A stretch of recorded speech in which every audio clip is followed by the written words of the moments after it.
ನಾವು ದೇವ್ರ ವಾಕ್ಯದ ಕಡೆಗೆ ಹೋಗೋಣ. ಆ ಕಡೆ ವಾರ ನಾವು ಒಂದು ವಾಕ್ಯವನ್ನು ಧ್ಯಾನ ಮಾಡಿದ್ವಿ. ಯಾರಾದರೂ ನೆನಪು ಮಾಡ್ತೀರಾ? ಯಾವ ವಿಷಯದ ಕುರಿತಾಗಿ ಪರಿಶುದ್ಧಾತ್ಮ ದೇವರು ನಮ್ಮ ಸಂಗಡ ಮಾತಾಡಿದ್ರಿ?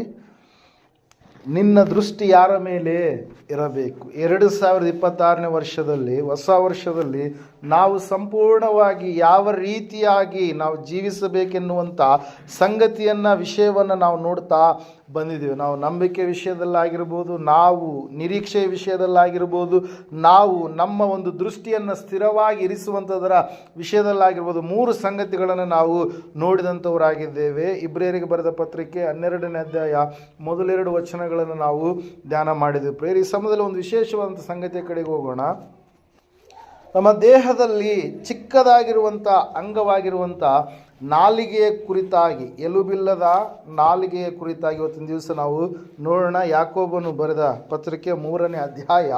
ಈ ನಾಲಿಗೆಯ ವಿಷಯವಾಗಿ ನಾವು ಸತ್ಯವೇದದಲ್ಲಿ ನಾವು ನೋಡುವಾಗ ಅನೇಕ ಸಂಗತಿಗಳು ನಮಗೇನಾಗ್ತವ್ರಿ, ಗೋಚರವಾಗ್ತವೆ ಪ್ರಿಯರೇ. ನಾಲಿಗೆ ಎನ್ನುವಂಥದ್ದು ಚಿಕ್ಕ ಅಂಗವಾಗಿ ದೇಹದಲ್ಲಿ ಇರುವಂಥದ್ದಾಗಿ, ದೊಡ್ಡ ಕಾರ್ಯಗಳನ್ನು ಕೊಚ್ಚಿಕೊಳ್ಳುವಂಥ ನಾಲಿಗೆಯಾಗಿ, ಉರಿಸುವಂಥ ಒಂದು ಕಿಚ್ಚಾಗಿ, ಅನೇಕ ಒಂದು ಕಾರ್ಯಗಳನ್ನು ಮಾಡುವಂಥದ್ದಾಗಿ, ಈ ಲೋಕದಲ್ಲಿ ಅಧರ್ಮದ ರೀತಿಯಲ್ಲಿ ಇರುವಂಥದ್ದಾಗಿ, ದೇಹವನ್ನೆಲ್ಲ ಕೆಡಿಸುವಂಥ ಒಂದು ಸ್ಥಿತಿ ಉಳ್ಳದ್ದಾಗಿ, ನರಕದಿಂದ ಬೆಂಕಿ ಹತ್ತಿಸಿಕೊಳ್ಳುವಂಥ ಒಂದು ಪರಿಸ್ಥಿತಿ ಕಡೆಗೆ ನಡೆಸುವಂಥದ್ದಾಗಿ, ಪ್ರಪಂಚಕ್ಕೂ ಕೂಡ ಬೆಂಕಿ ಹತ್ತಿಸುತ್ತದೆ ಎನ್ನುವಂಥ ವಿಷಯವನ್ನು ನೀವು ಯಾಕೋಬನ ಪತ್ರಿಕೆ 3ನೇ ಅಧ್ಯಾಯ ಮೊದಲು 12 ವಚನಗಳನ್ನು ಓದುವಾಗ ಎಲ್ಲ ಅಂಶಗಳು ನಿಮಗೇನಾಗ್ತವಲ್ಲಿ ಕಾಣಸಿಗ್ತವೆ ಪ್ರಿಯರ. ನಾಲಿಗೆಯನ್ನು ಹತೋಟಿಗೆ ತರಲಾರರು ಎಂಬುದಾಗಿ 3:8ನೇ ವಚನದಲ್ಲಿ, ಸುಮ್ಮನಿರಲಾರದ ಒಂದು ಕೆಡುಕಾಗಿದೆ ಎಂಬುದಾಗಿ 3:8ನೇ ವಚನದಲ್ಲಿ, ಅಷ್ಟು ಮಾತ್ರವಲ್ಲದೆ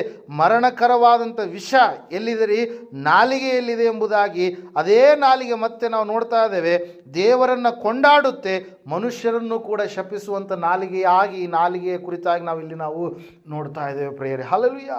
ದೇವರ ವಾಕ್ಯದಲ್ಲಿ ಸ್ಪಷ್ಟವಾಗಿ ವಾಕ್ಯ ಹೇಳ್ತಾ ಇದೆ, ಸತ್ಯವೇದ ಹೇಳ್ತಾ ಇದೆ, ಈ ನಾಲಿಗೆ ವಿಷಯದಲ್ಲಿ ಯಾಕೆ ಈ ವರ್ಷ ನಾವು ಧ್ಯಾನ ಮಾಡಬೇಕಾಗಿದೆ ಅಂತಂದರೆ, ಈ ನಾಲಿಗೆಯ ಮೂಲಕವಾಗಿ ಅನೇಕವಾದಂಥ ಪಾಪ ಕಾರ್ಯಗಳು ಸಭೆಯಲ್ಲಿ, ಮನೆಯಲ್ಲಿ, ಮಕ್ಕಳಲ್ಲಿ ಆಗುವಂಥದ್ದನ್ನು ನಾವು ನೋಡ್ತಾ ಇದ್ದೇವೆ ಪ್ರಿಯರೇ. ನಾಲಿಗೆಯ ಮೂಲಕವಾಗಿಯೇ ಒಬ್ಬ ಮನುಷ್ಯನನ್ನು ನಾವು ಶಪಿಸ್ತೀವಿ, ಅದೇ ನಾಲಿಗೆಯಿಂದ ದೇವರನ್ನು ನಾವೇನು ಮಾಡ್ತೀವಿ, ಆರಾಧಿಸ್ತೀವಿ, ಕೊಂಡಾಡ್ತೀವಿ. ಆದರೆ ನಮ್ಮ ನಾಲಿಗೆ ಯಾವಾಗಲೂ ಕೂಡ ಒಳ್ಳೆಯದಾಗಿ, ದೇವರ ನಾಲಿಗೆಯಾಗಿ, ದೇವರನ್ನು ಸ್ತುತಿಸುವ, ಆಡಿ ಅರಸುವ ನಾಲಿಗೆಯಾಗಿಯೇ ಇರಬೇಕು ಹೊರತಾಗಿ ನಮ್ಮ ನಾಲಿಗೆ ಕೆಡುಕನ ಕೈಗೆ ಸಿಕ್ಕಿ ಬೀಳುವ ಅಗ್ನಿಯ ಬಾಣದೋಪಾದಿಯಲ್ಲಿ ಇರಬಾರದು ಪ್ರಿಯರೇ. ಹಲ್ಲೆಲೂಯಾ. Praise Lord. ಅದಕ್ಕಾಗಿ ಇವತ್ತಿನ ವರ್ಷದಲ್ಲಿ ನಾವು ನೋಡ್ತಾ ಇದ್ದೇವೆ, ಸಂಪೂರ್ಣವಾಗಿ ನಾಲಿಗೆಯ ಪಾಪಗಳು ಏನಾಗಿದ್ದೇವೆ, ನಾಲಿಗೆಯಿಂದ ಯಾವ ರೀತಿಯಾಗಿ ಮನುಷ್ಯರು ಅವರು ತಪ್ಪು ಮಾಡಿದ ಕಾರಣಕ್ಕಾಗಿ ಪಾಪದ ಫಲಿತಾಂಶಗಳನ್ನು ಅವರು ಅನುಭವಿಸಿದರು, ಅದೇ ನಾಲಿಗೆಯು ದೇವರು ಮೆಚ್ಚುವ ನಾಲಿಗೆಯಾದರೆ ಅದರಿಂದ ಆಗುವಂಥ ಆಶೀರ್ವಾದಗಳು ಏನಂತೇಳಿ ಈ ಮುಂದೆ ಕೆಲವು ವಾರಗಳಲ್ಲಿ ನಾವು ಧ್ಯಾನ ಮಾಡ್ತಾ ಬರೋಣ. ಮೊಟ್ಟ ಮೊದಲನೇದಾಗಿ ಈ ಸಮಯದಲ್ಲಿ ನಾವು ನೋಡೋಣ, ನಾಲಿಗೆಯಿಂದ ಆಗುವಂಥ ಪಾಪಗಳಾದರೂ ಏನು ಎಂಬುದಾಗಿ. ಮೊದಲನೇ ಸಾರಿ ನೀವು ಮತ್ತಾಯನ ಬರೆದ ಸುವಾರ್ತೆ 5ನೇ ಅಧ್ಯಾಯ 34ನೇ ವಚನವನ್ನು ನೀವು ನೋಡುವುದಾದರೆ, ನಾಲಿಗೆಯ ಪಾಪಗಳಲ್ಲಿ ಮುಖ್ಯವಾಗಿರುವಂಥದ್ದು ಯಾವುದಂತಂದರೆ ಆಣೆ ಇಡುವಂಥದ್ದು ಎಂಬುದಾಗಿ ನಾವು ನೋಡ್ತಾ ಇದ್ದೇವೆ. ಒಂದು ಸಾರಿ ಆ ವಚನವನ್ನು ಓದಿಕೊಳ್ಳೋಣ. ಮತ್ತಾಯನ ಬರೆದ ಸುವಾರ್ತೆ. ಹಲ್ಲೆಲೂಯಾ. ಓಕೆ,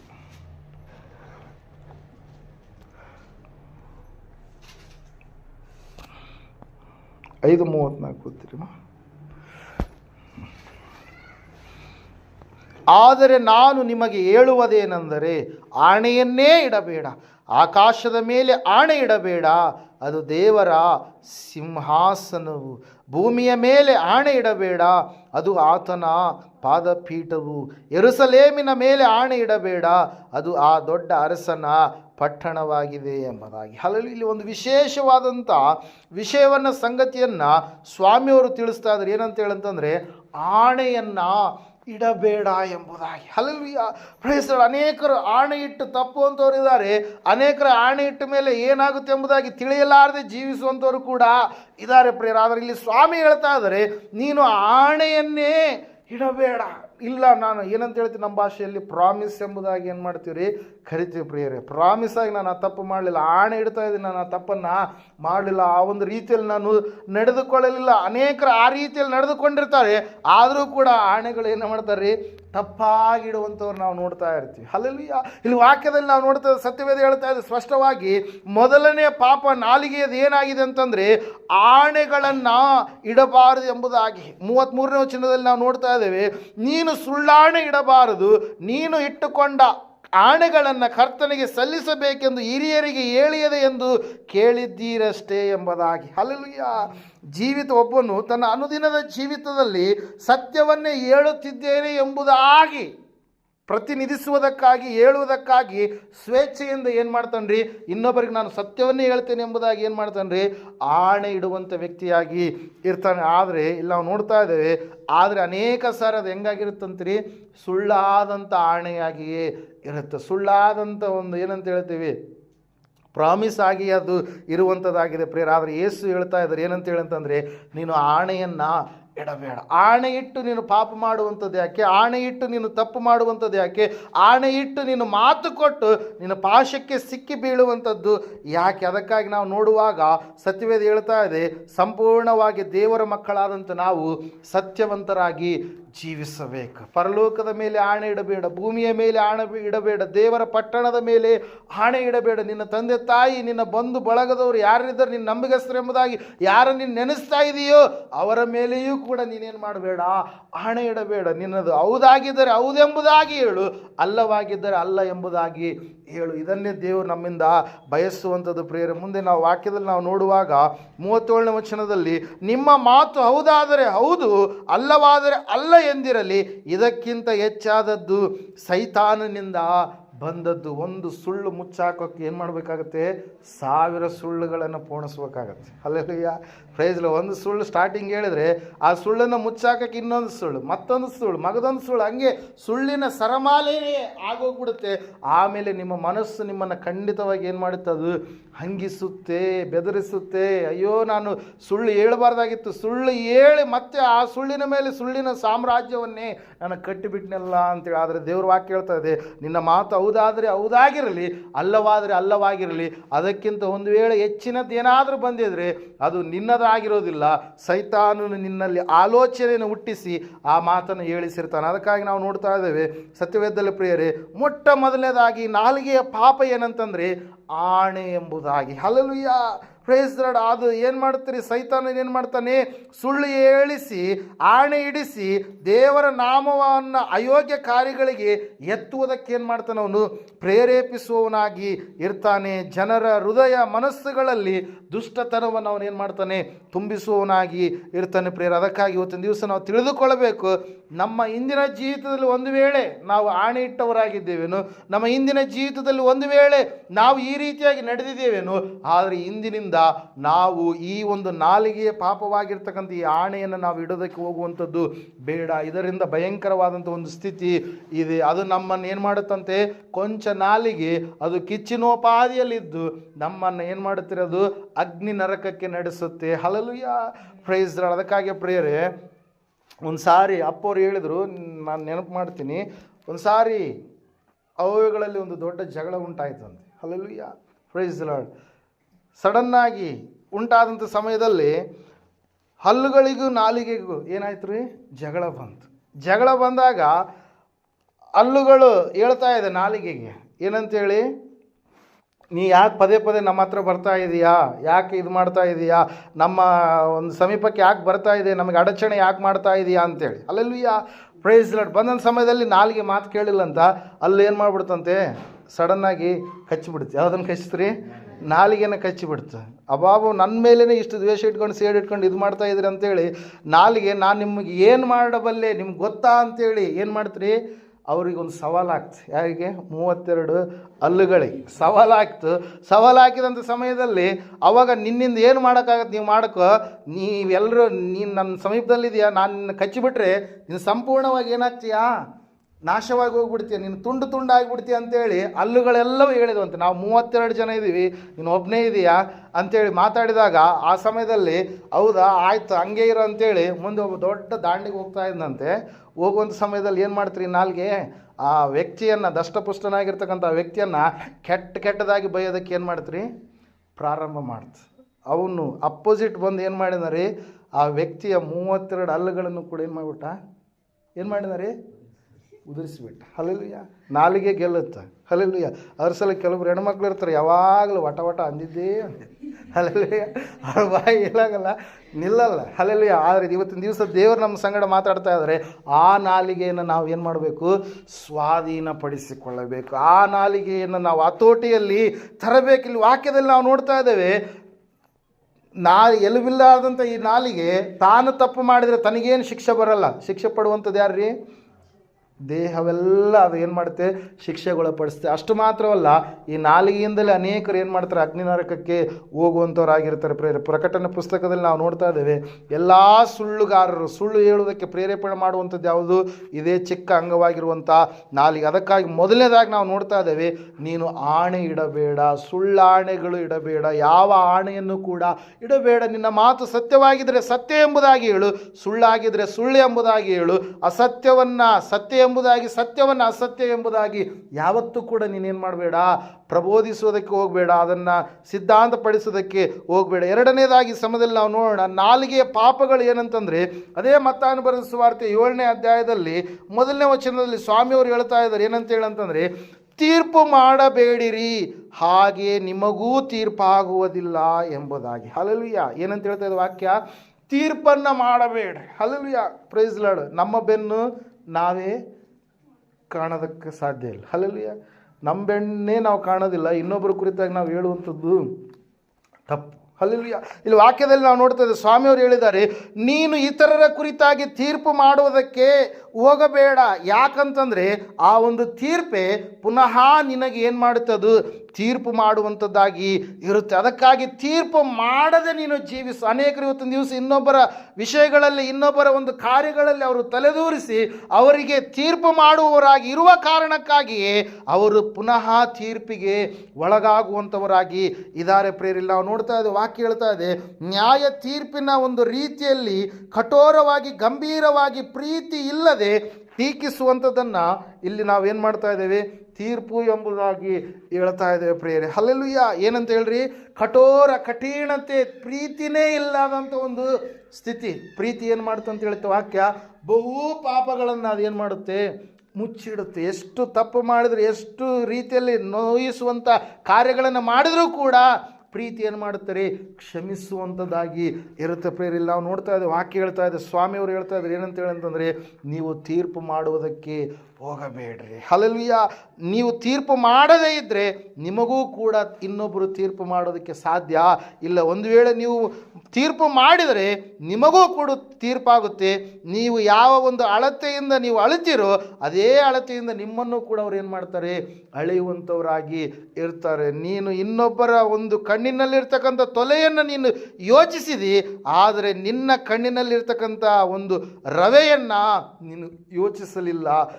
ಏಕೆ ಎಂಬುದಾಗಿ ಮುಂದಿನ ವಚನಗಳಲ್ಲಿ ನಾವು ನೋಡುವವರಾಗಿ ಇದೆ ಪ್ರೇರಿಲ್. ನಾಲಿಗೆ ಕುರಿತಾಗಿ ನಾವು ನೋಡ್ತಾ ಇದ್ದೇವೆ, ಇನ್ನೊಬ್ಬರ ವಿಷಯವಾಗಿ ತೀರ್ಪು ಮಾಡುವುದಕ್ಕೆ ಹೋಗಬೇಡ, ಇನ್ನೊಬ್ಬರ ವಿಷಯವಾಗಿ ತೀರ್ಪನ್ನು ಕೊಡುವುದಕ್ಕೆ ಹೋಗಬೇಡ. ನೀನು ನಿನ್ನ ವಿಷಯವಾಗಿ ನೀನು ನೋಡಿಕೊಂಡು ನೀನು ಸರಿಯಾದ ರೀತಿಯಲ್ಲಿದ್ದರೆ ಒಂದು ವೇಳೆ ಅವರಿಗೆ ನೀನು ಬುದ್ಧಿ ಹೇಳು, ನೀನು ಗದರಿಸು, ನೀನು ಅವರಿಗೆ ಎಚ್ಚರಿಸು, ಆದರೆ ನೀನು ಅವರಿಗೆ ತೀರ್ಪನ್ನು ಕೊಡಬೇಡ. ಅಲ್ಲಿ ಇಲ್ಲ, ಇವನು ಹಂಗೆ, ಅವನು ಹಂಗೆ, ಅವಳು ಆ ರೀತಿಯಲ್ಲಿ ಇರ್ತಾರೆ, ಅವರು ಆ ರೀತಿಯಲ್ಲಿ ಇರ್ತಾರೆ, ಅವರು ತಪ್ಪಿ ಹೋದವರೇ ಎಂಬುದಾಗಿ ನೀನು ಹೇಳಬೇಡ. ಯಾಕಂದರೆ ನಿನಗೆ ಅವರ ಮೇಲೆ ಅಧಿಕಾರ ಇಲ್ಲ. ಯಾಕಂದರೆ ದೇವರು ಅವರನ್ನು ಹುಟ್ಟಿಸಿದ್ದಾನೆ. ದೇವರಿಗೆ ಮಾತ್ರ ಎಲ್ಲ ಮನುಷ್ಯರ ಮೇಲೆ ಏನಿರುವಂಥದ್ದು ರೀ? ಅಧಿಕಾರ ಎನ್ನುವಂಥದ್ದು ಇರುವಂಥದ್ದು ಪ್ರೇರೆ. ಹಲ್ಲೆಲೂಯಾ. ಪ್ರೇಸ್ಗಳು. ಒಂದು ವೇಳೆ ನೀನು ಆ ರೀತಿಯಾಗಿ ಅವರು ತಪ್ಪಿ ಹೋಗಿದ್ದಾರೆ, ಕೆಟ್ಟು ಹೋಗಿದ್ದಾರೆ ಎಂಬುದಾಗಿ ನೀನು ಹೇಳಿದಾಗ, ದೇವರು ಒಂದು ವೇಳೆ ಅವರಲ್ಲಿ ನೂತನವಾದಂಥ ಸ್ವಭಾವವನ್ನು, ಮನಸ್ಸನ್ನು, ಬದಲಾವಣೆಯನ್ನು ತೆಗೆದುಕೊಂಡು ಬಂದಾಗ ಒಂದು ವೇಳೆ ನೀನು ಏನಾಗ್ಬೋದು? ಆ ಸಮಯದಲ್ಲಿ ತಪ್ಪಿ ಹೋದಂಥ ಮಾತಾಗಿ ನಿನ್ನ ಮಾತು ಇರಬಹುದು. ಒಂದು ವೇಳೆ ಹಳೆಯ ಒಂದು ಸ್ಥಿತಿಯಲ್ಲಿ ಅವರು ದಾರಿ ತಪ್ಪಿದವರಾಗಿದ್ದರು, ಕೆಟ್ಟು ಹೋದವರಾಗಿದ್ದರು, ಬಲಹೀನರಾಗಿದ್ದರು. ಆದರೆ ಅವರು ದೇವರಲ್ಲಿ ಬಂದಾಗ, ಕ್ರಿಸ್ತನಲ್ಲಿ ಬಂದಾಗ ಅವರು ಏನಾಗಿದ್ದಾರೆ? ಸಂಪೂರ್ಣವಾಗಿ ತಮ್ಮ ಕತ್ತಲೆಯಿಂದ ಅವರೇನಾಗಿದ್ದರೆ ಬೆಳಕಿನ ಕಡೆಗೆ ಬಂದಿದ್ದಾರೆ. ಒಂದು ಮರಣಕರವಾದಂಥ ಸ್ಥಿತಿಯಿಂದ ಜೀವದ ಸ್ಥಿತಿಯ ಕಡೆಗೆ ಅವರು ಬಂದಿದ್ದಾರೆ ಎಂಬುದಾಗಿ ನೀನು ಗ್ರಹಿಸಿಕೊಂಡು ತೀರ್ಪು ಮಾಡದೆ ಇರುವಂಥ ವ್ಯಕ್ತಿಯಾಗಿ ನೀನು ಇರಬೇಕು ಪ್ರಿಯರೇ. ಅದಕ್ಕಾಗಿ ನಾವು ನೋಡ್ತಾ ಇದ್ದೇವೆ, ಎರಡನೇದಾಗಿ ಈ ನಾಲಿಗೆ, ಮೊದಲನೇದಾಗಿ ಆಣೆ ಇಟ್ಟು ಪಾಪ ಮಾಡಿದರೆ, ಎರಡನೇದಾಗಿ ಈ ನಾಲಿಗೆ ಇತರರಿಗೆ ತೀರ್ಪು ಮಾಡಿ ಏನು ಮಾಡ್ತಾ ಇದ್ದಾರೆ? ಪಾಪವನ್ನು ಮಾಡ್ತಾ ಇದೆ ಪ್ರಿಯರೇ. ಮೂರನೇದಾಗಿ ಸಮಯದಲ್ಲಿ ನಾವು ನೋಡೋಣ, ಅಲ್ಲಿ ವಾಕ್ಯ ಹೇಳ್ತದೆ, ಸತ್ಯವೇದ ಹೇಳ್ತಾ ಇದೆ ಪ್ರಿಯರೇ, ರೋಮಾಪುರದವರಿಗೆ ಬರೆದ ಪತ್ರಿಕೆ 1ನೇ ಅಧ್ಯಾಯ 30ನೇ ವಚನ. ಓದ್ತೀರಾ ಯಾರಾದ್ರು?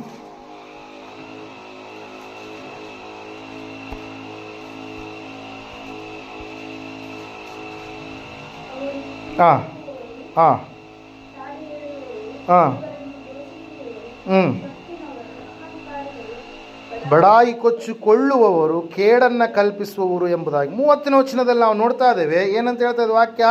ಕಿವಿ ಊದುವವರು, ಚಾಡಿ ಹೇಳುವವರು ಎಂಬುದಾಗಿ. ನಾಲಿಗೆ ಇನ್ನೊಂದು ಪಾಪ ಏನ್ರಿದು? ಇನ್ನೊಬ್ಬರ ವಿಷಯವಾಗಿ ಆ ಅಲ್ಲ ಸಲ್ಲದ ಮಾತುಗಳನ್ನು ಏನು ಮಾಡುತ್ತೆ?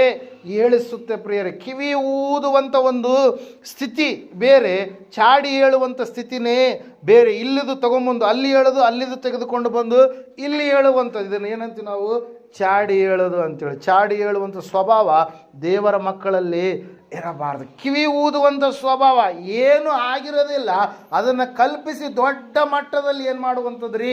ಪ್ರಚಾರ ಮಾಡುವಂಥದ್ದು, ಸುಳ್ಳು ಪ್ರಚಾರವನ್ನು ಮಾಡುವಂಥದ್ದು, ಕೆಟ್ಟದಾದಂಥ ಸ್ಥಿತಿಯನ್ನು ಕಲ್ಪಿಸಿ ಹೇಳುವಂಥದ್ದು ಪ್ರಿಯರೇ. ಅದಕ್ಕಾಗಿ ನಾವು ನೋಡ್ತಾ ಇದ್ದೇವೆ, ವಾಕ್ಯ ಹೇಳ್ತಾ ಇದೆ ಸ್ಪಷ್ಟವಾಗಿ ಪ್ರಿಯರೇ, ಈ ರೀತಿಯಾಗಿ ಕಿವಿ ಊದುವಂಥ ಸ್ಥಿತಿ, ಚಾಡಿ ಹೇಳುವಂಥ ಸ್ಥಿತಿ, ಬಡಾಯಿ ಮಾತುಗಳನ್ನು ಕೊಚ್ಚಿಕೊಳ್ಳುವಂಥ ಈ ಒಂದು ಸ್ಥಿತಿ, ಇದು ಕೂಡ ನಾಲಿಗೆಯಿಂದ ಬರುವಂಥ ಒಂದು ಪಾಪವಾಗಿ ನಮಗೇನು ಮಾಡ್ತಾ ಇದೆ? ಇಲ್ಲಿ ಕಾಣಿಸ್ತಾ ಇದೆ ಪ್ರಿಯರೇ. ಅದಕ್ಕಾಗಿ ವಾಕ್ಯ ಹೇಳ್ತಾ ಇದೆ, ಸತ್ಯವೇದ ಹೇಳ್ತಾ ಇದೆ, ನಾಲಿಗೆಯನ್ನು ನೀವೇನು ಮಾಡಬೇಕಂತ ಹೇಳ್ತಾ ಇದೆ.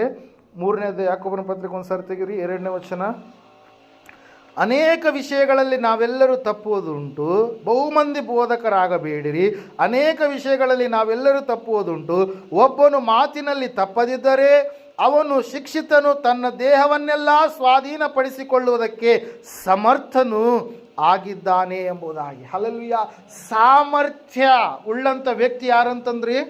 ನಾಲಿಗೆಯನ್ನು ಸ್ವಾಧೀನದಲ್ಲಿ ಇರಿಸಿಕೊಂಡಿರ್ತಕ್ಕಂಥ ವ್ಯಕ್ತಿ. ಹಲ್ಲೆಲೂಯಾ. ಯಾವ ರೀತಿಯಾಗಿ ಕುದುರೆಗೆ ಲಗಾಮು ಇರಲಾರದೆ ಇರುವಂಥ ಸಮಯದಲ್ಲಿ ಆ ಕುದುರೆ ಏನು ಮಾಡ್ತೀರಿ?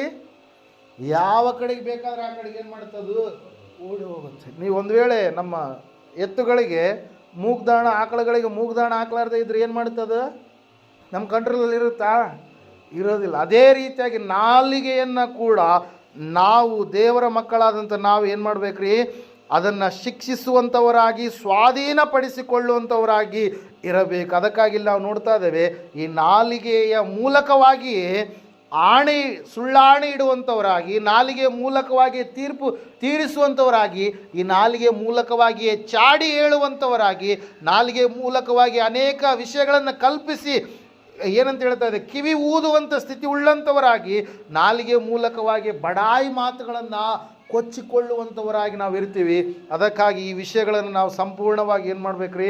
ಬಿಟ್ಟು ಬಿಡಬೇಕು. ಈ ರೀತಿಯಾಗಿ ನಡೆದಿರ್ತಕ್ಕಂಥ ಅನೇಕ ಭಕ್ತರು ಅವರು ಜಾರಿ ಹೋದರು, ಪಾಪದಲ್ಲಿ ಬಿದ್ದರು, ಭಯಂಕರವಾದಂಥ ಪಾಪದ ಫಲಿತಾಂಶವನ್ನು ಅವ್ರು ಏನು ಮಾಡಿದ್ರು? ತಮ್ಮ ಜೀವಿತದಲ್ಲಿ ಅನುಭವಿಸಿದ್ರು ಪ್ರಿಯರು. ಅದಕ್ಕಾಗಿ ಇವತ್ತಿನ ದಿವಸ ನಾವು ಸ್ಪಷ್ಟವಾಗಿ ತಿಳಿದುಕೊಳ್ಳೋಣ, ನಾಲಿಗೆ ಇದು ಸಣ್ಣ ಅಂಗವೇ, ಆದರೆ ಅದನ್ನು ನಾವು ಸ್ವಾಧೀನಪಡಿಸಿಕೊಂಡು ಜೀವಿಸುವವರಾಗಿ ಇರಬೇಕು. ಇನ್ನೊಂದು ವಿಷಯವನ್ನು ನಾವು ನೋಡೋಣ.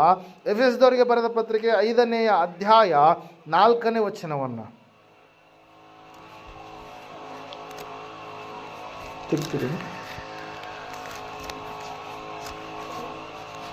ಎಫೆಸ 5:4. ವಲಸು ಮಾತು, ಹುಚ್ಚು ಮಾತು, ಕುಚೋದ್ಯ ಮಾತು ಇವು ಬೇಡ, ಅಯುಕ್ತವಾಗಿವೆ ಎಂಬುದಾಗಿ. ಹಲ್ಲೆಲೂಯಾ. ನಾವು ನೋಡ್ತಾ ಇದ್ದೀವಿ, ಸ್ಪಷ್ಟವಾಗಿ ವಾಕ್ಯ ಹೇಳ್ತಾ ಇದೆ. ಯಾವ ಮಾತಂತ್ರಿ? ವಲಸಾದಂಥ ಮಾತುಗಳನ್ನು ನಾಲಿಗೆಯ ಮೂಲಕವಾಗಿ ಮಾತಾಡುವಂಥದ್ದು ಪ್ರಿಯರೇ. ಹಲ್ಲೆಲೂಯಾ.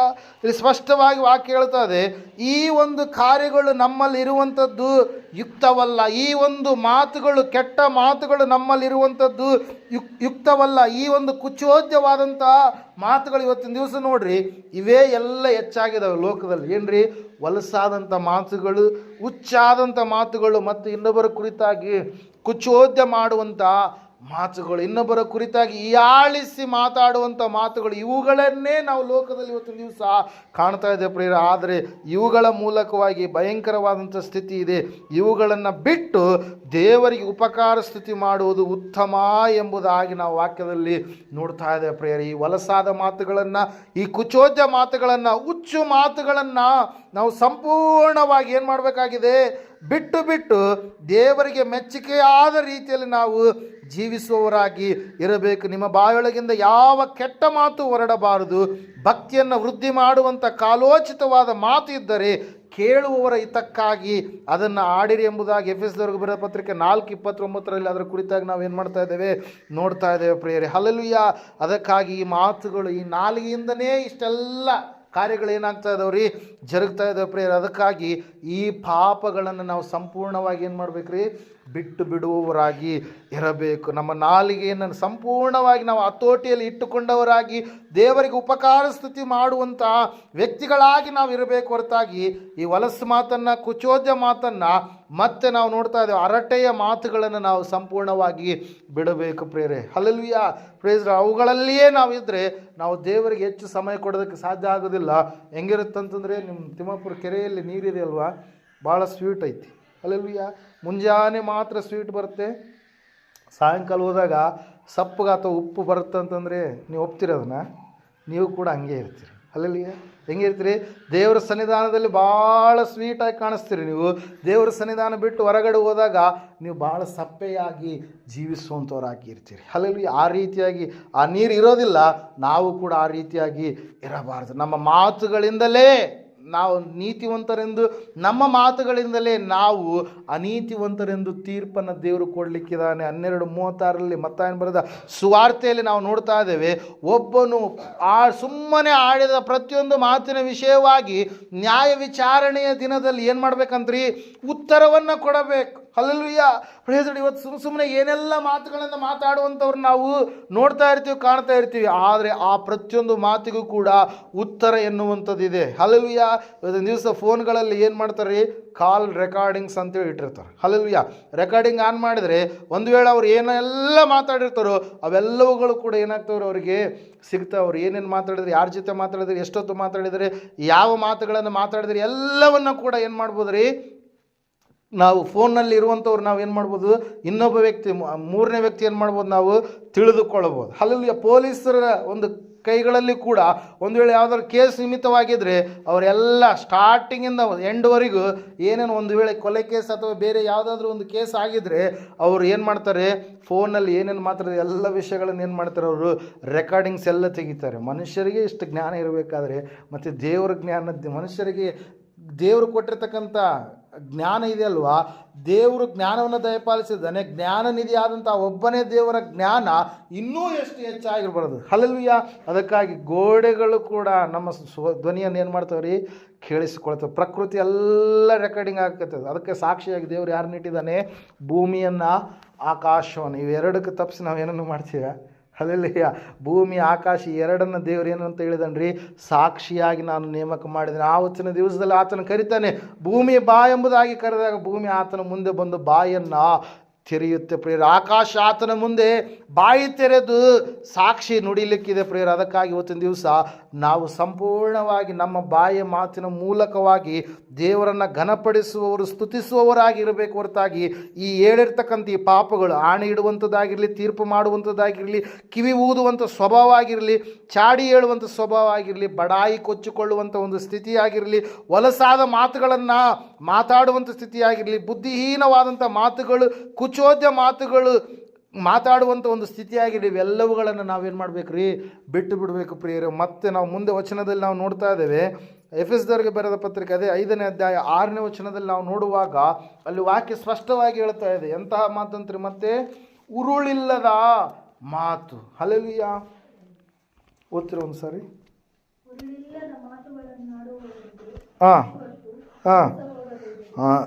ಎಂಥ ಮಾತಂತ್ರಿ, ಉರುಳಿಲ್ಲದ ಮಾತು ಅಂದರೆ ಆಧಾರವಿಲ್ಲದಂಥ ಮಾತು. ಯಾವೊಂದು ಆಧಾರ ಬೇಕಾಗಿತ್ತು ಆಧಾರವಿಲ್ಲದೆ ಏನು ಮಾಡ್ತಾರೆ, ಮಾತಾಡ್ತಾರೆ ಪ್ರಿಯರೇ. ಹಲ್ಲೆಲೂಯಾ. ಅಂತಹ ಮಾತುಗಳು ಕೂಡ ನಿಮ್ಮಲ್ಲಿ ಇರಬಾರದು ಎಂಬುದಾಗಿ, ಆ ರೀತಿಯಾಗಿ ಮಾತಾಡಿದರೆ ನೀವು ಮೋಸ ಮಾಡುವವರಾಗಿ ಇರ್ತೀರಿ ಎಂಬುದಾಗಿ ಅಲ್ಲಿ ವಾಕ್ಯ ಸ್ಪಷ್ಟವಾಗಿ ಏನು ಮಾಡ್ತಾ ಇದೆ, ನಮಗೆ ತಿಳಿಸ್ತಾ ಇದೆ ಪ್ರಿಯರೇ. ತಮಗಿಷ್ಟ ಬಂದ ರೀತಿಯಲ್ಲಿ ಪಾಪವನ್ನು ಮಾಡುವವರಾಗಿ, ಅದನ್ನು ಪ್ರೇರೇಪಿಸುವವರಾಗಿ, ಉರುಳಿಲ್ಲದ ಒಂದು ಸಂಗತಿಗಳನ್ನು ತಿಳಿಸುವಂಥ ಒಂದು ನಾಲಿಗೆ, ಇದನ್ನು ಕೂಡ ನಾವು ಬಿಟ್ಟು ಬಿಡಬೇಕು ಎಂಬುದಾಗಿ. Hallelujah, praise Lord. ಮತ್ತೆ ನಾವು ನೋಡ್ತಾ ಇದ್ದೇವೆ ಅದೇ ಎಫೆಸದವರಿಗೆ ಬರೆದ ಪತ್ರಿಕೆ 4:25 ಸುಳ್ಳಾಡುವಂಥ ಒಂದು ನಾಲಿಗೆ ಎಂಬುದಾಗಿ. ಓದ್ತಿರ ಒಂದು ಸಾರಿ. ಸುಳ್ಳಾಡುವುದನ್ನು ಬಿಟ್ಟು ಬಿಟ್ಟು ಪ್ರತಿಯೊಬ್ಬನು ತನ್ನ ನೆರೆಯವನ ಸಂಗಡ ಸತ್ಯವನ್ನೇ ಆಡಲಿ ಎಂಬುದ. ಯಾಕಂದರೆ ನಾವು ಒಬ್ಬರಿಗೊಬ್ಬರು ಅಂಗಗಳಾಗಿ ಇದ್ದೇವಲ್ಲ ಎಂಬುದಾಗಿ. ದೇವರ ದೇವಾಲಯವಾಗುವುದಕ್ಕಾಗಿ ಕಟ್ಟಲ್ಪಡ್ತಾ ಇದ್ದೇವೆ ನಾವೆಲ್ಲರೂ. ಸಜೀವ ಕಲ್ಲುಗಳಾಗಿದ್ದೇವೆ ನಾವೆಲ್ಲರೂ. Hallelujah, praise Lord. ದೇವಾಲಯ ಎನ್ನುವಂಥದ್ದು ಕಟ್ಟಲ್ಪಡಲಿಕ್ಕಿದೆ. ದೇವರು ಅದರಲ್ಲಿ ಪ್ರತಿಷ್ಠೆಗೊಳ್ಳಲಿಕ್ಕೆ ಇದಾನೆ ಪ್ರಿಯರೇ. ಅದಕ್ಕಾಗಿ ನಾವು ನೋಡ್ತಾ ಇದ್ದೇವೆ, ವಾಕ್ಯ ಹೇಳ್ತಾ, ಸತ್ಯವೇದ ಹೇಳ್ತಾ ಇದೆ, ನಾವು ಒಬ್ಬೊಬ್ಬರು ಒಂದೊಂದು ಅಂಗಗಳಾಗಿದ್ದೇವೆ. ಆದರೆ ಶಿರವಾದರೂ ತಲೆಯಾದರೂ ಯಾರಾಗಿದ್ದಾರಂತೆ? ದೇವರೇ ಆಗಿದ್ದಾನೆ ಪ್ರಿಯರೇ. Hallelujah, praise. ಅದಕ್ಕಾಗಿ ನಾವು ಸುಳ್ಳಾಡುವುದನ್ನು ಬಿಟ್ಟು ಬಿಡಬೇಕು. ಹಲ್ಲೆಲೂಯಾ. ಹೌದಾಗಿದ್ದರೆ ಹೌದು ಅನ್ನಬೇಕು, ಅಲ್ಲವಾಗಿದ್ದರೆ ಅಲ್ಲ ಅನ್ನಬೇಕು. ಅನೇಕರು ಇವತ್ತು ಮೊಬೈಲ್ ಬಂದಾಗಿಂತ ಸುಳ್ಳಂತೂ ಭಯಂಕರವಾದಂಥ ರೀತಿಯಲ್ಲಿ. ಹಲ್ಲೆಲೂಯಾ. ಬಸ್ಸಲ್ಲಿ ಹೋಗ್ತಾ ಇರ್ತಾರೆ, ಇಲ್ಲ ನಾವು ಟ್ರೈನಲ್ಲಿ ಹೋಗ್ತಾ ಇದ್ದೀವಿ ಅಂತ ಹೇಳ್ತಾರೆ.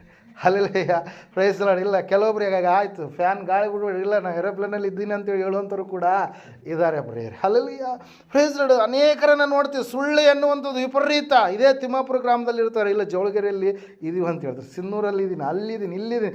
ಇರುವಂಥ ಪ್ಲೇಸನ್ನು ಸರಿಯಾದ ರೀತಿಯಲ್ಲಿ ಅವ್ರು ಏನು ಮಾಡಲ್ಲ, ತಿಳಿಸೋದಿಲ್ಲ. ಹಲ್ಲೆಲೂಯಾ. ಯಾವುದೋ ಒಂದು ಸತ್ಯ ಇದೆ, ಆ ಸತ್ಯವನ್ನು ಹೇಳುವುದಕ್ಕೆ ಯಾವತ್ತಿಗೂ ಕೂಡ ನಾವೇನು ಮಾಡಬಾರ್ದು ರೀ, ಹಿಂಜರಿಯಬಾರದು. ಸತ್ಯ ಹೇಳಿದಾಗ ನಿನಗೆ ಬೆಲೆ ಬರುತ್ತೆ, ನಿನ್ನ ಒಂದು ಜೀವಿತಕ್ಕೆ ಬೆಲೆ ಬರುತ್ತೆ, ನಿನ್ನ ವ್ಯಕ್ತಿತ್ವಕ್ಕೆ ಬೆಲೆ ಬರುತ್ತೆ. ಒಂದು ವೇಳೆ ನೀನು ಸತ್ಯ ಹೇಳೋದು ಬರೀ ಸುಳ್ಳು ಹೇಳಿದರೆ ನಿನ್ನನ್ನು ಒಂದು ಕಾಲ ಬರುತ್ತೆ, ಆ ಕಾಲದಲ್ಲಿ ಯಾರೂ ಕೂಡ ನಿನ್ನನ್ನು ಏನು ಮಾಡಲ್ಲ, ನಂಬೋದೇ ಇಲ್ಲ. ಅಲ್ಲಿ ಪದೇ ಬಾಯಿ ತೆರೆದ್ರೆ ಸುಳ್ಳು ಹೇಳ್ತಾನಪ್ಪ, ಅವನ್ನ ನಂಬಾರ್ದು. ಬಾಯಿ ತೆರೆದ್ರೆ ಆಕೆ ಸುಳ್ಳು ಹೇಳ್ತಾಳೆ, ಆಕಿನ ನಂಬಾರ್ದು. ಸುಮ್ಮನೆ ಏನೋ ಮಾತಾಡಿಸ್ಬೇಕಂದ್ರೆ ಮಾತಾಡಿಸ್ಬೇಕಷ್ಟೇ. ಅಲ್ಲಿ ಆ ರೀತಿಯ ಒಂದು ಸ್ಥಿತಿಗೆ ನೀವು ಜಾರಿ ಹೋಗ್ಬಿಡ್ತೀರಿ ಪ್ರಿಯರು. ಅದಕ್ಕಾಗಿ ಸುಳ್ಳಾಡುವುದನ್ನು ಬಿಟ್ಟು ಬಿಡಬೇಕು. ಈ ನಾಲಿಗೆ ಮೂಲಕವಾಗಿ ಆಗುವಂಥ ಇನ್ನೊಂದು ಪಾಪ ಏನಂತಂದರೆ ಸುಳ್ಳಾಡುವಂಥ ಒಂದು ಸ್ಥಿತಿ ಪ್ರಿಯರೇ. ಮತ್ತು ಫಿಲಿಪಿಯರಿಗೆ ಬರೆದ ಪತ್ರಿಕೆ 2:14 ನಾವು ನೋಡ್ತಾ ಇದ್ದೇವೆ, ಗುಣಗುಟ್ಟುವಂಥ ಸ್ಥಿತಿ.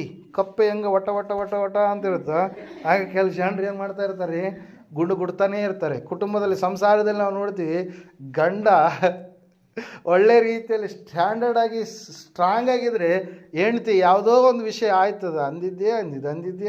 ಅಲ್ಲಲ್ಲಿ ಹೌದಲ್ರಿ ದೇವಪ್ಪರಿ? ಯಾವುದೋ ವಿಷಯ ಹೇಳಿ ಯಾವಾಗೋ ನಡೆದಿದ್ದು ಏನು ಮಾಡ್ತಾರೆ, ಅದು ಒಟ್ಟ ಅಂದಿದ್ದು. ಮಳೆಗಾಲದಾಗ ಕಪ್ಪೆ ಹೆಂಗೆ ಒಟ್ಟ ಅಂತೇಳಿ ಅಲ್ತಿರ್ತಾವೆ. ಅದೇ ರೀತಿಯಲ್ಲಿ ಕೆಲವೊಬ್ಬರು ಗಂಡು ಮಕ್ಕಳು ಕೂಡ ಅಲ್ಲೂ ನೇರವಾಗಿ ಬೈದು ಏನು ಮಾಡ್ತಾ ಇರ್ತಾರೆ, ಒಟ್ಟ ಅಂದಿದ್ದೆ. ಆ ಒಂದು ಗುಣಗುಟ್ಟುವಂಥ ಸ್ವಭಾವ. ಒಂದು ಸಾರಿ ಓದ್ತೀರಾ ವಚನ, ಫಿಲಿಪ್ಪಿ?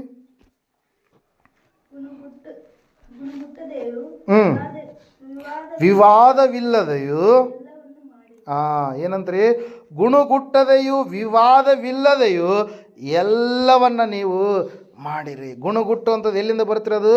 ನಾಲಿಗೆಯಿಂದ ಆಗುವಂಥ ಒಂದು ಪಾಪ ಪ್ರಿಯರು. ಈ ಪಾಪ ಕಾರ್ಯಗಳನ್ನು ಇಲ್ಲಿ ನಾವು ನೋಡ್ತಾ ಇದ್ದೇವೆ. ನಾಯಕರಿಗೆ ವಿರುದ್ಧವಾಗಿ ಗುಣಗುಟ್ಟಿರ್ತಕ್ಕಂಥ ಸಹೋದರಿಯಾಗಿರ್ತಕ್ಕಂಥ ಮೋಶೆಯ ಅಕ್ಕಳಾಗಿರ್ತಕ್ಕಂಥ ಮಿರಿಯಾಮಳು ಭಯಂಕರವಾದಂಥ ತೊನ್ನು ಶಿಕ್ಷೆಯನ್ನು ಆಕೆ ಅನುಭವಿಸಿದಳು. ಹಲ್ಲೆಲೂಯಾ.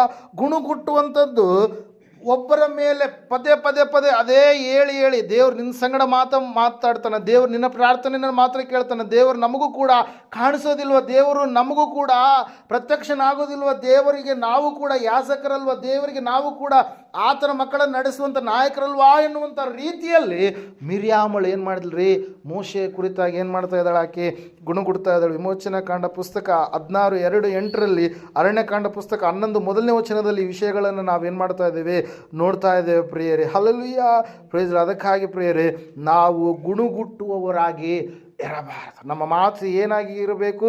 ಹೌದಾಗಿದ್ದರೆ ಹೌದು, ಅಲ್ಲವಾಗಿದ್ದರೆ ಅಲ್ಲವಾಗಿ ಇರಬೇಕು ಹೊರತಾಗಿ ಗುಣಗುಟ್ಟುವಂಥ ಸ್ವಭಾವ, ಪದೇ ಪೀಡಿಸುವಂಥದ್ದು, ಪದೇ ಅದೇ ಮಾತು ಅಂದು ಇನ್ನೊಬ್ಬರನ್ನ ಹಿಂಸಿಸುವಂಥದ್ದು, ನೋವು ಪಡಿಸುವಂಥ ಸ್ಥಿತಿಯೂ ಕೂಡ ನಮ್ಮಲ್ಲಿ ಇರಬಾರದು. ವಿವಾದವಿಲ್ಲದ ಹಾಗೆ ಜೀವಿಸುವವರಾಗಿ ನಾವು ಇರಬೇಕು. ಮತ್ತು ನಾವು ನೋಡ್ತಾ ಇದ್ದೇವೆ ಕೊಲೊಸ್ಸೆದವರಿಗೆ ಬರೆದ ಪತ್ರಿಕೆ 3ನೇ ಅಧ್ಯಾಯ 13ನೇ ವಚನದಲ್ಲಿ ವಾಕ್ಯ ಈ ರೀತಿಯಾಗಿ ಹೇಳ್ತಾ ಇದೆ, ತಪ್ಪು ಓರಿಸುವಂತಹ ಸ್ವಭಾವ ಅಂತೆ. ಒಂದ್ಸಾರಿ ಆ ವಚನವನ್ನು ಓದಿಕೊಳ್ಳೋಣ. ಕೊಲೊಸ್ಸೆ 3:13 ಓದಿಕೊಳ್ಳೋಣ.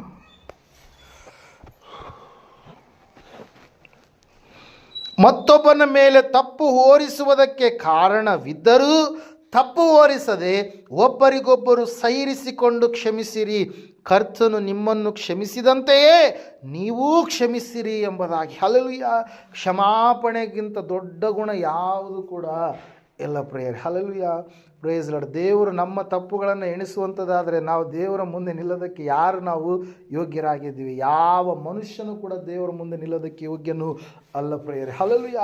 ಅದಕ್ಕಾಗಿ ದೇವರ ವಾಕ್ಯ ಹೇಳ್ತಾ ಇದೆ, ಅದಕ್ಕಾಗಿ ಸತ್ಯವೇದ ಹೇಳ್ತಾ ಇದೆ ಸ್ಪಷ್ಟವಾಗಿ ಏನಂತ್ರಿ, ನಾವು ಸಂಪೂರ್ಣವಾಗಿ ಏನು ಮಾಡ್ಬೇಕಂತ್ರಿ, ಗುಣಗುಟ್ಟದೆ ಜೀವಿಸಬೇಕು. ಇನ್ನೊಬ್ಬರ ಮೇಲೆ ತಪ್ಪು ಓರಿಸುವುದಕ್ಕೆ ಅವಕಾಶ ಇದ್ದಾಗಲೂ ಕೂಡ ಅವರ ಮೇಲೆ ತಪ್ಪನ್ನು ಓರಿಸದೆ ನಾವು ಕ್ಷಮಿಸುವವರಾಗಿ ಇರಬೇಕು ಪ್ರಿಯರೇ. ಕ್ಷಮಾಪಣೆ ಎನ್ನುವಂಥದ್ದು ದೇವರ ಮೂಲಕವಾಗಿ ನಮಗೆ ಒದಗಿ ಬಂದಿದೆ. ಯೇಸು ಸ್ವಾಮಿ ಶಿಲುಬೆಗೆ ಹಾಕಿದಂಥ ಸಮಯದಲ್ಲಿ ಆತನು ಎಲ್ಲರನ್ನು ಶಪಿಸಬಹುದಾಗಿತ್ತು, ಆದರೆ ಆತನು ಏನು ಮಾಡಿದರಿ, ತಂದೆಯೇ ಇವರನ್ನು ನೀನು ಕ್ಷಮಿಸು ಎಂಬುದಾಗಿ. ಹಲ್ಲೆಲೂಯಾ. ಎಷ್ಟು ಚಿತ್ರ ಹಿಂಸೆ, ಘೋರವಾದಂಥ ಹಿಂಸೆಯನ್ನು, ಅನ್ಯಾಯವಾದಂಥ ತೀರ್ಪಿಗೆ ಆತನು ಬಲಿಯಾಗಿ ಆತನು ಭಯಂಕರವಾದಂಥ ಕೊರಡೆ ಪೆಟ್ಟುಗಳನ್ನು ಅನುಭವಿಸಿದಾಗಲೂ ಕೂಡ ಆತನ ಬಾಯಿಂದ ಅಪೋಸಿಟ್ ಇರ್ತಕ್ಕಂಥ ವ್ಯಕ್ತಿಗಳಿಗೆ ಶತ್ರುಗಳೋಪಾದಿಯಲ್ಲಿ ಕಾಣಿಸಿಕೊಳ್ಳುವಂಥ ಅವರನ್ನು ಕೂಡ ಆತನು ಏನು ಮಾಡ್ತಾ ಇದ್ದಾನೆ, ಕ್ಷಮಿಸು ಎಂಬುದಾಗಿ ಹೇಳಿದ್ದಾನೆ ಪ್ರಿಯರೇ. ಹಲ್ಲೆಲೂಯಾ. ಅದಕ್ಕಾಗಿ ದೇವರು ನಮ್ಮನ್ನು ಕ್ಷಮಿಸಿದ ಕಾರಣಕ್ಕಾಗಿ ಈ ಲೋಕದಲ್ಲಿ ನಾವು ಇನ್ನೂ ಕೂಡ ಜೀವಿಸುವವರಾಗಿ ಇದ್ದೇವೆ ಪ್ರಿಯರೇ. ಅದಕ್ಕಾಗಿ ವಾಕ್ಯ ಹೇಳ್ತಾ ಇದೆ, ಮತ್ತೊಬ್ಬರ ಮೇಲೆ ತಪ್ಪು ಹೊರಿಸುವುದಕ್ಕೆ ಎಷ್ಟು ಅವಕಾಶಗಳಿದ್ದಾಗಲೂ ಕೂಡ ತಪ್ಪು ಹೊರಿಸದೆ ಅವರನ್ನು ನೀವು ಸಹಿರಿಸಿಕೊಂಡು ಕ್ಷಮಿಸಿರಿ ಎಂಬುದಾಗಿ. ಹಲ್ಲೆಲೂಯಾ. Praise Lord. ಈ ಸಮಯದಲ್ಲಿ 2ನೇ ತಿಮೋತಿ 2:16 ಕೊನೆಯದಾಗಿ, ಪ್ರಾಪಂಚಿಕವಾದ ಹರಟೆ ಮಾತುಗಳಿಗೆ ದೂರವಾಗಿರು. ಹಲ್ಲೆಲೂಯಾ. ಯಾವ ಮಾತು ಅಂದ್ರೆ ಹರಟೆಯ ಮಾತುಗಳು. ಈ ಹರಟೆಯ ಮಾತುಗಳನ್ನು ಮಾತಾಡುವುದರಿಂದ, ಕೇಳುವುದರಿಂದ ನಾವು ಏನಾಗ್ತೀವ್ರಿ, ಇನ್ನೂ ಹೆಚ್ಚು ಭಕ್ತಿಹೀನತೆಯ ಕಡೆಗೆ ನಾವು ಹೋಗುವವರಾಗಿ ಇರ್ತೀವಿ. ಪ್ರಾಪಂಚಿಕವಾದಂಥ ಆ ಹರಟೆಯ ಮಾತುಗಳು, ಆ ಒಂದು ಏನಂತ ಹೇಳ್ತೀವಿ, ಟೈಮ್ ಪಾಸ್ ಮಾತುಗಳು. ಟೈಮ್ ಪಾಸ್ ಆಗೋಲ್ತಪ್ಪ ಯಾವುದಾದ್ರೂ ಏನ್ರಿ, ಇವತ್ತಿನ ದಿವಸ ಹೆಚ್ಚು ಹೈಲೈಟ್ ಆಗಿರೋದು ಯಾವುದು, ಕಾಮಿಡಿ ಅಂತ ಏನ್ರಿ, ಹಾಸ್ಯ ಒಂದು ಸ್ಥಿತಿ.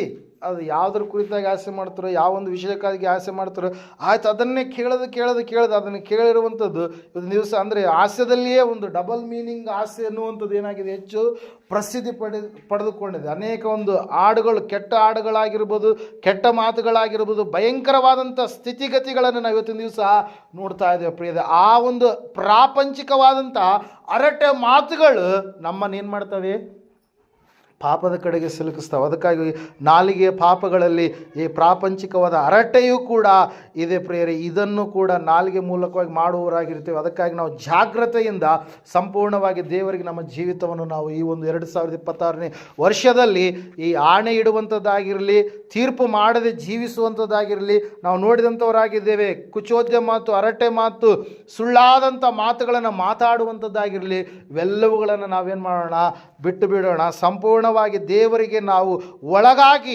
ಜೀವಿಸೋಣ. ತಿಮೋಥೆಯನಿಗೆ ಬರೆದ ಪತ್ರಿಕೆಯಲ್ಲಿ ಈಗಾಗಲೇ ನಾವು ನೋಡಿದ ಹಾಗೆ ಹರಟೆ ಮಾತು ಮಾತ್ರವಲ್ಲ, ಮತ್ತು ದೂಷಿಸುವಂಥ ನಾಲಿಗೆ ಉಳ್ಳ ನಾಲಿಗೆಯಾಗಿಯೂ ಕೂಡ ನಮ್ಮ ನಾಲಿಗೆ ಇರಬಾರದು. ಇನ್ನೊಬ್ಬರನ್ನು ಕೆಟ್ಟ ಪದಗಳಿಂದ ನಿಂದಿಸುವಂಥದ್ದು, ದೂಷಿಸುವಂಥದ್ದು ಕೂಡ, ಅದು ಕೂಡ ಮಾಡಿದರೆ ಅದು ಕೂಡ ನಾಲಿಗೆಯ ಪಾಪವಾಗಿ ಕೊನೆಗೆ ಅದು ನಮ್ಮನ್ನು ಏನು ಮಾಡುತ್ತಾರೆ, ಪ್ರಪಂಚದ ಯಾವ ರೀತಿಯಾಗಿ ಪ್ರಪಂಚಕ್ಕೆ ಕಿಚ್ಚು ಹತ್ತಿಸುತ್ತೋ ಅದೇ ರೀತಿಯಾಗಿ ನಮ್ಮನ್ನು ಕೂಡ ಅಗ್ನಿ ನರಕದಲ್ಲಿ ನಾಲಿಗೆ ಏನು ಮಾಡುತ್ತಾರೆ, ಬೀಳುವಂತೆ ಮಾಡುತ್ತೆ ಪ್ರಿಯರೇ. ಅದಕ್ಕಾಗಿ ನಾವು ಜಾಗರೂಕತೆಯಿಂದ ಒಂದು 2026ನೇ ವರ್ಷದಲ್ಲಿ ಶಿಕ್ಷಿತರಾಗಿ ದೇಹವನ್ನೆಲ್ಲ ಸ್ವಾಧೀನಪಡಿಸಿಕೊಳ್ಳುವುದಕ್ಕೆ ಸಮರ್ಥನಾಗಿ ನಾವು ಜೀವಿಸುವವರಾಗೋಣ. ಯಾರು ನಾಲಿಗೆಯನ್ನು ಸ್ವಾಧೀನದಲ್ಲಿ ಇರಿಸಿಕೊಳ್ತಾರೋ ಅವರು ಇವೆಲ್ಲವುಗಳನ್ನು ಏನು ಮಾಡ್ತಾರೆ, ಬಿಟ್ಟು ಬಿಡ್ತಾರೆ ಪ್ರಿಯರೇ. ಆಣೆ ಇಡುವಂಥದ್ದು, ತೀರ್ಪು ಮಾಡುವಂಥದ್ದು, ಕಿವಿ ಊದುವಂಥದ್ದು, ಚಾಡಿ ಹೇಳುವಂಥದ್ದು, ಬಡಾಯಿ ಕೊಚ್ಚುವಂಥದ್ದು, ಹೊಲಸು ಮಾತನ್ನು ಮಾತಾಡುವಂಥದ್ದು, ಬುದ್ಧಿಹೀನವಾದಂಥ ಮಾತನ್ನು ಮಾತಾಡುವಂಥದ್ದು, ಕುಚೋದ್ಯ ಮಾತು, ಉರುಳಿಲ್ಲದ ಮಾತು, ಸುಳ್ಳಾಡುವುದು, ಗುಣಗುಟ್ಟುವುದು, ತಪ್ಪು ಹೊರಿಸುವುದು, ಹರಟೆ ಮಾತು ಮತ್ತು ದೂಷಣೆಯ ಮಾತು. ತೀತ 3:7 ನಾವು ನೋಡ್ತಾ ಇದ್ದೇವೆ. ದೂಷಣೆಯ ಮಾತು ಕೂಡ ನಮ್ಮಲ್ಲಿ ಇರಬಾರದು ಪ್ರಿಯರೇ. ಒಂದು ಸಾರಿ ಓದ್ತೀರಾ? ತೀತ 3:2. ತೀತ 3. ಯಾರನ್ನು ದೂಷಿಸದೆ ಹಾ ಕುತರ್ಕ ಮಾಡದೆ ಹಾ ಎಲ್ಲ ಮನುಷ್ಯರಿಗೆ ಪೂರ್ಣ ಸಾಧುಗುಣವನ್ನು ತೋರಿಸುತ್ತಾ ಸ್ವಾತಿಕರಾಗಿರಬೇಕೆಂತಲೂ ಅವರಿಗೆ ಜ್ಞಾಪಕ ಕೊಡು. ಏನಂತ್ರಿ? ಯಾರನ್ನು ದೂಷಿಸುವ ನಾಲಿಗೆ ಇರಬಾರ್ದು. ಹಲ್ಲೆಲೂಯಾ. ಇನ್ನೊಬ್ಬರ ದೋಷಗಳನ್ನು ಎಣಿಸುವಂಥ ನಾಲಿಗೆ ನಮ್ಮದಾಗಿ ಇರಬಾರ್ದು. ದೂಷಿಸುವಂಥ ನಾಲಿಗೆಯನ್ನು ಬಿಟ್ಟು ಕುತರ್ಕ ಮಾಡಲಾರದೆ ಎಲ್ಲ ಮನುಷ್ಯರಿಗೆ ಏನು ಮಾಡ್ಬೇಕಂತ್ರಿ? ಪೂರ್ಣ ಸಾಧು ಗುಣವನ್ನು ತೋರಿಸುತ್ತಾ ಸಾತ್ವಿಕರಾಗಿ ನಾವು ಜೀವಿಸಬೇಕೆನ್ನುವಂಥದ್ದನ್ನು ನಾವು ಬೋಧಿಸಬೇಕಾಗಿದೆ. ಅದರ ಪ್ರಕಾರವಾಗಿ ಸಾತ್ವಿಕತ್ವವನ್ನು ನಮ್ಮ ಜೀವಿತದಲ್ಲಿ ಅಳವಡಿಸಿಕೊಂಡು ನಾವು ಜೀವಿಸಬೇಕಾಗಿದೆ. ಒಂದು ಸಮಯದಲ್ಲಿ ಬಾಂಬುಗಳನ್ನೇ ಕೈಯಲ್ಲಿ ಹಿಡಿದಿರ್ತಕ್ಕಂಥ ವ್ಯಕ್ತಿಗಳು ಇವತ್ತಿನ ದಿವಸ ಸತ್ಯವೇದವನ್ನು, ಬೈಬಲನ್ನು ಕೈಯಲ್ಲಿ ಹಿಡಿದು ಏನು ಮಾಡ್ತಾ ಇದ್ದಾರೆ? ಜೀವಿಸ್ತಾ ಇದ್ದಾರೆ. ಒಂದು ಸಮಯದಲ್ಲಿ ಬುಲೆಟ್ಗಳನ್ನು, ಒಂದು ಏನಂತ ಹೇಳಿದೆ, ಕತ್ತಿ ಕಟಾರೆಗಳನ್ನು ಹಿಡಿದಂಥವ್ರು ಇವತ್ತಿನ ದಿವಸ ಅವರು ಸಂಪೂರ್ಣವಾಗಿ ದೇವರಿಗೆ ಸಾಧು ವ್ಯಕ್ತಿಗಳಾಗಿ ಅವರು ಜೀವಿಸ್ತಾ ಇದ್ದಾರೆ. ಪ್ರೇಯರ್ ಅವರಲ್ಲಿ ಒಂದು ಬದಲಾವಣೆ ಎನ್ನುವಂಥದ್ದು ಯಾವಾಗ ಬಂತ್ರಿ? ಕ್ರಿಸ್ತನು ಅವರ ಜೀವಿತದಲ್ಲಿ ಪ್ರವೇಶಿಸಿದಾಗ. ಅದಕ್ಕಾಗಿ ಅಂಥ ಭಯಂಕರವಾದಂಥ ಪಾಪ ಸ್ಥಿತಿಯನ್ನು ಮಾಡಿದಂಥ ಅವರು ಸಂಪೂರ್ಣವಾಗಿ ಸಾಧುತ್ವದ ಕಡೆಗೆ, ಸಾತ್ವಿಕತ್ವ ಗುಣದ ಕಡೆಗೆ ಬಂದಿದ್ದಾರಲ್ವ. ನಾವು ಇನ್ನೂ ಹೆಚ್ಚೆಚ್ಚಾಗಿ ಸಾತ್ವಿಕತ್ವವನ್ನು, ಸಾಧು ಗುಣವನ್ನು ನಾವು ಏನು ಮಾಡಬೇಕ್ರಿ? ನಾವು ಅನುಭವಿಸುವಂಥದ್ದು ಮಾತ್ರವಲ್ಲ, ಇತರರು ಕೂಡ ನಮ್ಮಲ್ಲಿ ಆ ಒಂದು ಲಕ್ಷಣವನ್ನು ಏನಾಗಬೇಕು? ತೋರ್ಪಡಿಸುವಂಥ ರೀತಿಯಲ್ಲಿ ಆ ಲಕ್ಷಣ ಉಳ್ಳವರಾಗಿ ಇವರು ಇದ್ದಾರೆ ಎಂಬುದಾಗಿ ಸಾಕ್ಷಿ ಕೊಡುವ ಉಪಾದಿಯಲ್ಲಿ ನಮ್ಮ ಭಕ್ತಿಯ ಜೀವಿತ ಇರಬೇಕು ಪ್ರಿಯರೇ. ಅದಕ್ಕಾಗಿ ನಾಲಿಗೆಯ ಮೂಲಕವಾಗಿ ಬರುವಂಥ ಈ ಪಾಪಗಳು ಏನಿದಾವಲ್ವ, ಇವೆಲ್ಲವುಗಳನ್ನು ನಾವೇನು ಮಾಡೋಣ? ಸಂಪೂರ್ಣವಾಗಿ ಬಿಟ್ಟು ಬಿಡಲಾರದೇ ಇದ್ದರೆ ಏನಾಗುತ್ತೆ ಅಂತೇಳಿ ನಾವು ಮುಂದಿನ ವಾರ ಧ್ಯಾನ ಮಾಡೋಣ. ಈ ಸಮಯದಲ್ಲಿ ನಾವೆಲ್ಲರೂ ನಿಂತ್ಕೊಳ್ಳೋಣ, ಪ್ರಾರ್ಥನೆ ಮಾಡೋಣ. ಹಲ್ಲೆಲೂಯಾ. ಪ್ರಾರ್ಥನೆ ಮಾಡೋಣ. ಸಹೋದರ ಸಹೋದರಿಯೇ, ನಾಲಿಗೆ ಚಿಕ್ಕ ಅಂಗವೇ ಆದರೂ ಕೂಡ ಅದು ನಿನ್ನನ್ನು ಪಾಪಿಯನ್ನಾಗಿ ಮಾಡಿ, ಅನೀತಿವಂತನನ್ನಾಗಿ ನಿನ್ನನ್ನು ರೂಪಿಸುವಂಥದ್ದಾಗಿದೆ. ನಾಲಿಗೆಯ ಪಾಪಗಳ ಕುರಿತಾಗಿ ನಾವು ನೋಡಿದಂಥವರಾಗಿದ್ದೇವೆ. ಆಣೆ ಇಡಬಾರದು ಎಂಬುದಾಗಿ, ತೀರ್ಪು ಮಾಡಬಾರದು ಎಂಬುದಾಗಿ, ಹರಟೆ ಮಾತು ಮಾತಾಡಬಾರದು ಎಂಬುದಾಗಿ, ಕುಚೋದ್ಯಗಾರರಾಗಿ ಇರಬಾರದು ಎಂಬುದಾಗಿ, ದೂಷಿಸುವವರಾಗಿ ಇರಬಾರದು, ಪ್ರಪಂಚದ ಹರಟೆ ಮಾತುಗಳನ್ನು ಮಾತಾಡುವವರಾಗಿ ನಾವು ಇರಬಾರ್ದು. ಸಂಪೂರ್ಣವಾಗಿ ಅವೆಲ್ಲವುಗಳನ್ನು ನಾವು ಬಿಡಬೇಕು. ನಾಲಿಗೆ ಈ ಪಾಪಗಳ ಮೂಲಕವಾಗಿ ನಾವು ನರಕದ ಪಾಲಾಗುವುದಕ್ಕಿಂತ ಅವು ಯಾವುವುಗಳೆಂಬುದಾಗಿ ನಾವು ತಿಳಿದುಕೊಂಡು ಅವುಗಳನ್ನು ಬಿಟ್ಟು ಸಂಪೂರ್ಣವಾಗಿ ದೇವರಿಗೆ ಮೆಚ್ಚುಗೆಯಾದಂಥ ಭಯಭಕ್ತಿಯ ಜೀವಿತವನ್ನು ಜೀವಿಸುವಂಥದ್ದು ಎಷ್ಟೋ ಲೇಸು. ಸಮಯದಲ್ಲಿ ನಮ್ಮ ಜೀವಿತವನ್ನು ನಾವು ಒಂದು ಸಾರಿ ಪರೀಕ್ಷೆ ಮಾಡಿಕೊಳ್ಳೋಣ. ನಮ್ಮ ಮಾತುಗಳು ಬಡಾಯಿ ಮಾತುಗಳಾಗಿದ್ದಾವ, ನಮ್ಮ ಮಾತುಗಳು ಸುಳ್ಳು ಮಾತುಗಳಾಗಿದ್ದಾವ, ನಮ್ಮ ಮಾತುಗಳು ಇನ್ನೊಬ್ಬರನ್ನ ದೂಷಿಸುವಂಥ ಮಾತುಗಳಾಗಿದ್ದಾವ, ನಮ್ಮ ಮಾತುಗಳು ಚಾಡಿ ಹೇಳುವಂಥ ಮಾತುಗಳಾಗಿದ್ದಾವ, ಕಿವಿ ಊದುವಂಥ ಮಾತುಗಳಾಗಿದ್ದಾವ. ಯಾವ ರೀತಿಯಾಗಿ ನಿಮ್ಮ ಮಾತುಗಳಿದ್ದಾವೆ? ಒಂದು ಸಾರಿ ನಿಮ್ಮ ಜೀವಿತವನ್ನು ಪರೀಕ್ಷೆ ಮಾಡಿಕೊಳ್ಳ್ರಿ. ನಿಮ್ಮ ನಾಲಿಗೆಯನ್ನು ಒಂದು ವೇಳೆ ನೀವು ಕಂಟ್ರೋಲಲ್ಲಿ ಇಟ್ಟುಕೊಳ್ಳಲಾರದೆ ಹೋದರೆ ಖಂಡಿತವಾಗಿ ಭಯಂಕರವಾದಂಥ ಶಿಕ್ಷೆಗೆ ಅದು ನಿಮ್ಮನ್ನು ಗುರಿ ಮಾಡುತ್ತೆ. ಸಹೋದರ ಸಹೋದರಿಯೇ,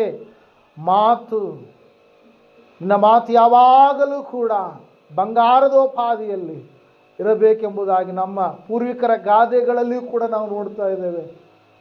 ಮಾತು ಬೆಳ್ಳಿಯಾಗಿ, ಮೌನವು ಬಂಗಾರವಾಗಿ ಇರುವಂಥದ್ದು ಶ್ರೇಷ್ಠ ಎಂಬುದಾಗಿ. ಸಹೋದರ ಸಹೋದರಿ, ಈ ಸಮಯದಲ್ಲಿ ನಿನ್ನ ಜೀವಿತ ಯಾವ ರೀತಿಯಾಗಿದೆ ಒಂದು ಸಾರಿ ಆಲೋಚನೆ ಮಾಡು.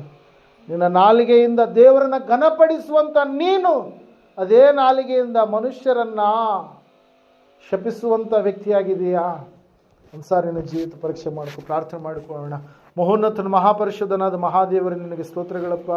ಹೌದು ಕರ್ತನೇ ದೇವರೇ, ಚಿಕ್ಕ ಅಂಗವಾಗಿರುವಂಥ ನಾಲಿಗೆಯ ಮೂಲಕವಾಗಿ ಭಯಂಕರವಾದಂಥ ಪಾಪ ಕಾರ್ಯಗಳು ಜರುಗುತ್ತವೆ ಎಂಬುದಾಗಿ ಸ್ವಾಮಿ, ಆ ಪಾಪ ಕಾರ್ಯಗಳ ಮೂಲಕವಾಗಿ ಮುಂದೆ ಅದು ನಮ್ಮನ್ನು ಅಗ್ನಿಯ ನರಕದ ಕಡೆಗೆ ನಡೆಸುತ್ತೆ ಎನ್ನುವಂಥ ವಿಷಯಗಳನ್ನು, ಸಂಗತಿಗಳನ್ನು ಸ್ವಾಮಿ ನೀನು ತಿಳಿಯಪಡಿಸಿದ್ದಕ್ಕಾಗಿ ಸ್ತೋತ್ರಗಳಪ್ಪ.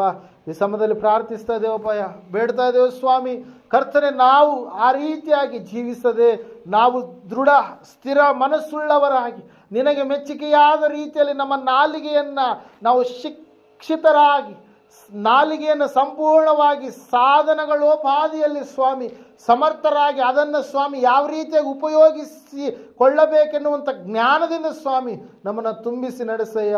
ಹೌದು ಕರ್ತನೆ ಸ್ವಾಮಿ, ನಿನ್ನನ್ನು ಮೆಚ್ಚಿಸುವ ನಾಲಿಗೆಯಾಗಿ ನಮ್ಮ ನಾಲಿಗೆ ಇರಲಯ್ಯ.